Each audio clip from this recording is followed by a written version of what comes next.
Ce geste qui traduit la foi et la soumission du prophète Ibrahim à son Dieu est aussi commémoré ce vendredi 6 juin 2025 dans la commune de Grand Popo. À l'unanimité, les fidèles musulmans ont assisté à la prière dite à l'occasion de l'Aïd el-Kébir. Dieu a testé ou bien mis à l'épreuve notre grand-père, le prophète Abraham, et il lui a dit d'immoler son enfant pour voir la grandeur de sa foi. Et c'est ce jour-là que Dieu, par sa grâce, a sauvé l'humanité et en donnant un bélier à notre grand-père Abraham. Et c'est cette commémoration que nous sommes en train de perpétuer chaque année pour remercier Dieu parce que l'être humain n'a pas été sacrifié. Dans son sermon, l'imam central de Grand Popo a exhorté la communauté à cultiver les vertus telles que la paix et l'amour du prochain. Nous avons le droit et le devoir de véhiculer des messages de paix et d'amour entre les frères musulmans et les non-musulmans pour que la terre de Dieu, comme Dieu l'a voulu, une terre de paix, que nous soyons tous en paix et vivre en paix. Et nous avons aussi prié pour notre pays, le Bénin, pour ses frontières et pour ses dirigeants. La Tabaski est une fête au cours de laquelle l'esprit de partage et le vivre ensemble doivent gouverner les actes de tout Mahométan. Aujourd'hui, c'est un jour de partage et d'amour. Parce qu'aujourd'hui, c'est un jour où tous les musulmans doivent faire en sorte que les maisons qui n'ont pas pu être comblées par la joie, par rapport aux habillements, par rapport au manger, que ceux qui ont eu la chance d'avoir ces biens-là puissent aussi les aider ce jour-là. Célébrer l'Aïd el-Kébir chaque année est un acte nanti de bénédiction pour tout fidèle musulman.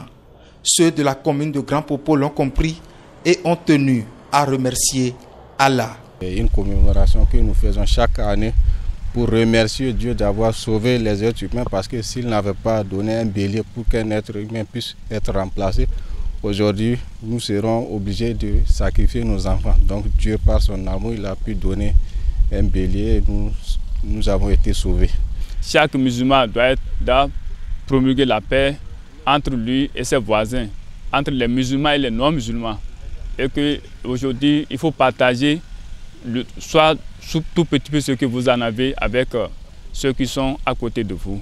Au retour de la prière de la Tabaski, les signaux annonciateurs de l'euphorie festive illuminent les maisons. Ici par exemple, l'on s'affaire autour d'un bœuf égorgé pour la circonstance. Après l'avoir éventré et dépouillé de ses viscères, commencera le partage envers les amis et proches, comme le veut l'islam. On est dans les préparatifs. On vient de tuer un bœuf, donc on a tué le bœuf, on va partager le bœuf avec tous ceux qui nous entourent, musulmans, chrétiens, n'importe qui, vaudou, on partage. Passé cette recommandation, la maisonnée va se retrouver à table autour de différents mets, savourant les délices de cette journée commémorative. Une journée qu'ils sont heureux de vivre. On vient de commencer la fête. Donc avec ma femme, mes enfants et certains amis qui sont là avec moi. Donc ça vient de commencer. On est content. Et puis c'est chaque année qu'on fait cette fête-là. Et on souhaite à tous les musulmans que bonne fête. C'est une journée de la joie. Ce que tu veux, c'est ça que tu vas préparer. Ce qui te fait le goût. Par exemple, sur la table, on a commencé par prendre d'abord les goûters. En plus des jus, et après, comme le repas est prêt, et on a d'abord pris couscous pour l'envie. Après, on a accompagné encore avec du riz au gras. Tout le monde se régale. On a mangé du riz au gras, du couscous au gras aussi. Donc, avec du jus de tamarin, du jus de bissap, du jus de citron.